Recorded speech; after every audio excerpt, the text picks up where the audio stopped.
Quick disclaimer, this is an AI voice, which is not going to be perfect. There is a transcript in the description as well as subtitles for you to read along with. Justice can be accessed in many ways, which can be through help with funding the case or simply providing advice. Government funding for civil and criminal cases comes from many sources, including the Legal Aid Agency, court fees remissions, and litigation funds. The Legal Aid Agency is an executive agency responsible for providing legal aid funding in both civil and criminal cases. Civil legal aid covers many civil matters, including family disputes, housing issues, and immigration cases. In order to be eligible for legal aid in civil cases, the Lord Chancellor must consider several factors before granting legal funding for the case. These factors are the cost and benefit of providing the services, the availability of resources, the importance for the individual's prospect of success in the dispute, and the public interest. Public funding is not available for contract cases or tort cases. Criminal legal aid covers legal advice, representation, and the cost for defendants who cannot afford legal services. In order to be eligible for legal aid in criminal cases, the defendant must qualify under the interest in justice criteria. These criteria, likely to lose their liberty or livelihood, involves a point of law. The individual is unable to understand the proceedings. The case involves the tracing, interview, or expert cross-examination of witnesses, or it is in the interest of another person that the individual be represented.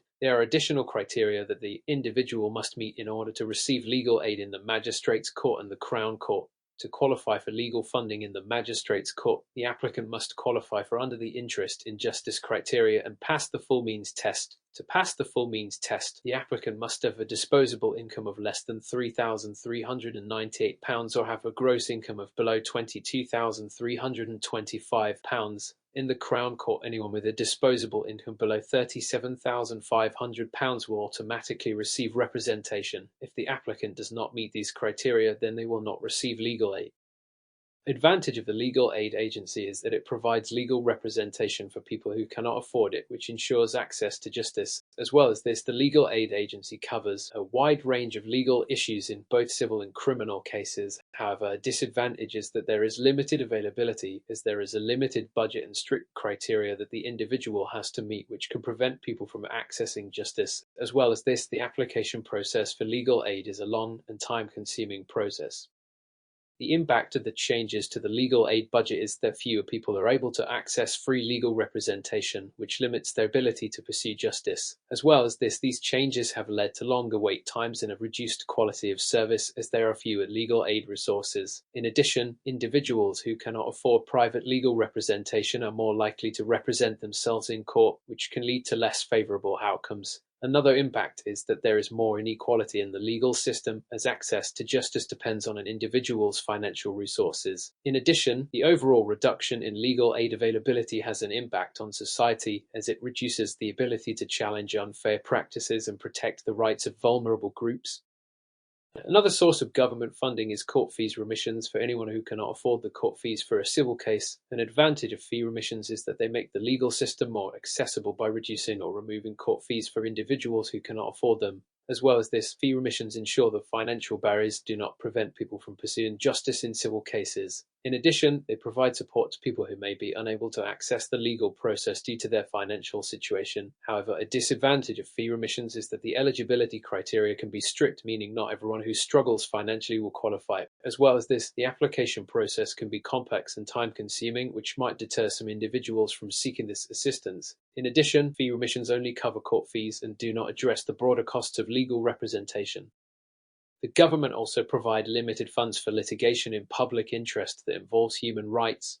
An advantage of specialized government funds for public interest litigation is that they provide financial support for cases that have a large impact on society, allowing important legal issues to be addressed in court. As well as this, these funds enable individuals or groups who might be unable to afford litigation to challenge unfair practices or policies that affect the public. However, a disadvantage of specialized government funds is that they are often limited in amount and availability, meaning only a small number of cases can be supported. As well as this, the application process for these funds can be competitive and challenging, which may discourage them from applying for them. There are many other methods of accessing justice, including private funding, conditional fees, and advice agencies. The defendant may be able to afford their own legal funding. However, consulting a solicitor can be expensive, with a solicitor outside of London averaging £150 an hour and solicitor in London being around £600 to £1,000 an hour. An advantage of private funding is that individuals can choose their preferred legal representation and have more control over the legal process. As well as this, the individual will have the ability to hire highly specialized lawyers for their case. In addition, this often leads to a quicker service, as there are not the limitations of government or pro bono services. However, a disadvantage of private funding is that the cost of legal fees are often high, which can make this option inaccessible to many individuals.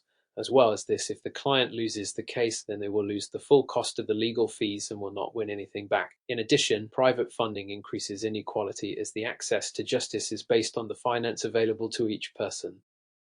Because the cost of a case can be expensive, the solicitor and the client will agree on a fee that will be paid if the case is won. If the case is lost, the client will not pay a fee. An advantage of conditional fees is that the client only pays the legal fees if they win the case, which makes legal services more accessible. As well as this, lawyers will be more motivated to win the case. However, a disadvantage of conditional fees is that if the case is won, the lawyer's fees may be higher than the standard rate, which can reduce the compensation that the client receives. As well as this, lawyers may only take on cases where they are confident that they will win, as not all cases are suitable for a conditional fee agreement.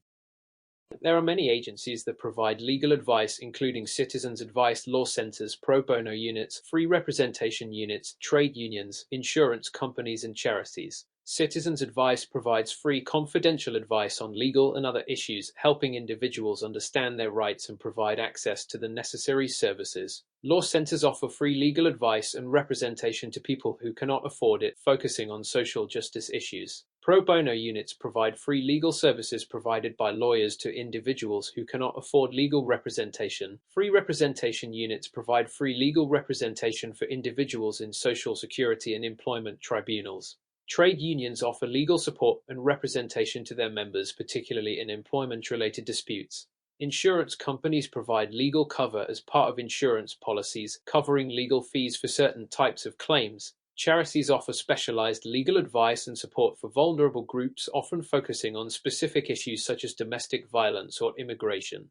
Advantage of advice agencies is that they provide free or low-cost legal advice, making legal support accessible to individuals with limited funds available. As well as this, advice agencies are often community-based, which means they are easily accessible and approachable for those in need of assistance. In addition, advice agencies address a broad range of issues beyond just legal matters, which helps clients navigate various aspects of their situations. However, a disadvantage of advice agencies is that they may not offer full legal representation or cover all types of legal issues, focusing primarily on advice and initial support. As well as this, advice agencies often face resource constraints, relying on donations, government funding, or volunteer support, which can limit the availability and quality of their services. In addition, the high demand for these services can lead to long wait times or limited availability of appointments. Thank you for watching this video on access to justice. I'll see you in the next lesson.